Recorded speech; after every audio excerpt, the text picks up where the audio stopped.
And another example from the University of Mumbai, a sequence limit, a very typical limit for applying the method of multiplying by the conjugate.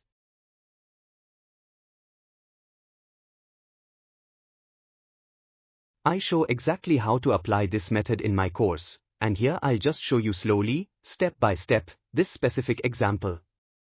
I'm rewriting it to our MathKiwi. I'm hoping you can help us with this example, Kiwi.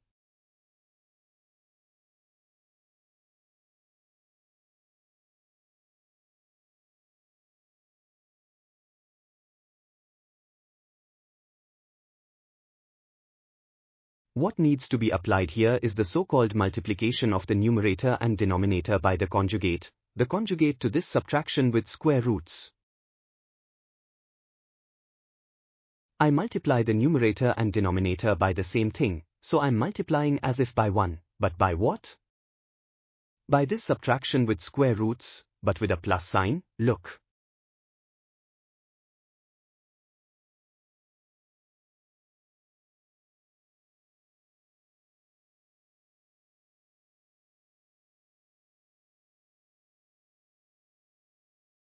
I chose the same thing that's here, in this subtraction with square roots, except I changed the minus to a plus. Did I do it right, Kiwi? Correct. What will this give me? In the next step, I move this to the numerator, and maybe you'll already notice that there's a difference of squares formula here, the one for a plus b times a, b, equals a squared minus b squared.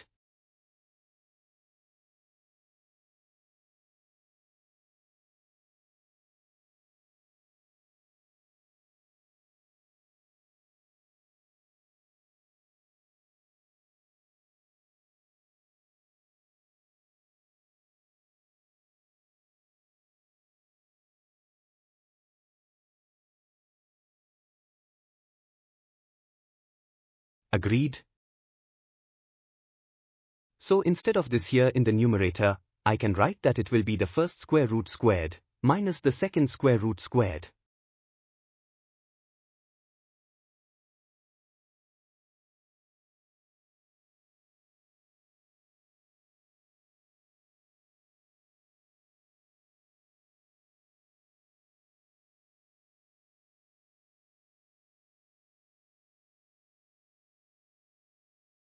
Agreed? Agreed. From the difference of squares formula, right? The square root squared simply cancels out, so it will be like this.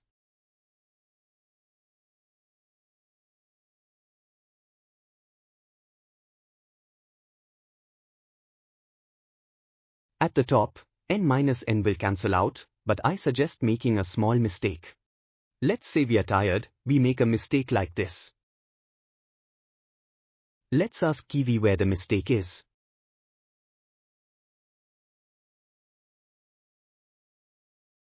What will you suggest to us, Kiwi?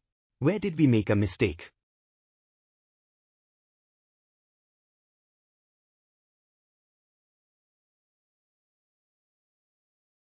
Alright, instead of this way, we should have gone from this to that, so there should be a 1 in the numerator, not n, as Kiwi rightly pointed out.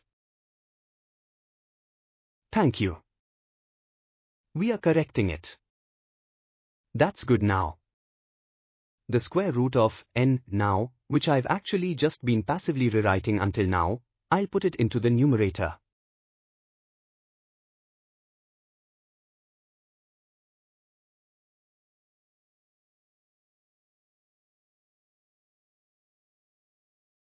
And I have this.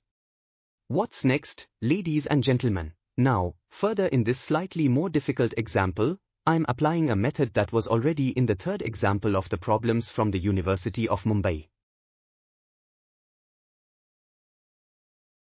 I factor out the highest power. I also slowly discussed this method in my course. Here will be a slightly more difficult variant of this method, because you will first need to factor out the highest power under this root. Look, we'll do a little factoring. Here, under this root, I factor out the highest power, which is simply n, so it will be like this.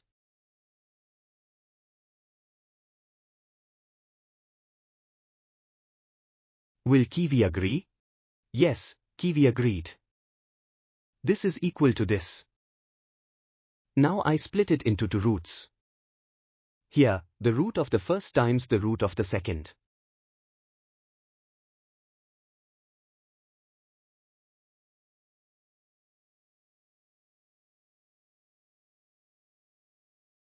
Agreed? And now, in the denominator, I factor out the square root of n again. From this component and from this component.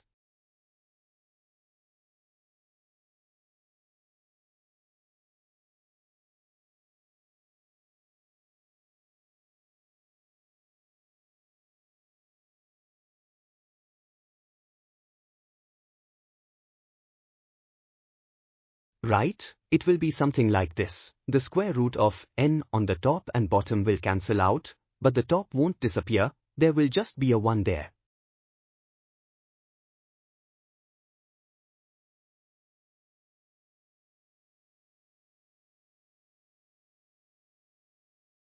The bottom, of course, will be just this. And here I can already write what all this is heading towards. If n approaches infinity, then 1 over n approaches 0, because it's a constant over infinity.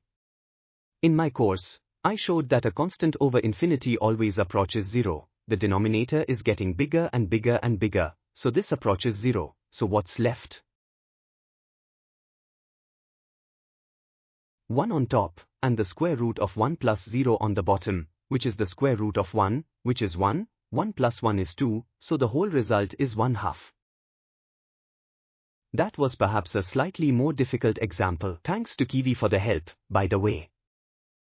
I didn't show you the whole method of multiplying by the conjugate from scratch, how it's done, but just how to apply it directly in this specific example from the University of Mumbai from 2019. If you are curious about this method, how to apply it in other examples, I cordially invite you to my course. And that's it for now. Good luck with your studies. Bye.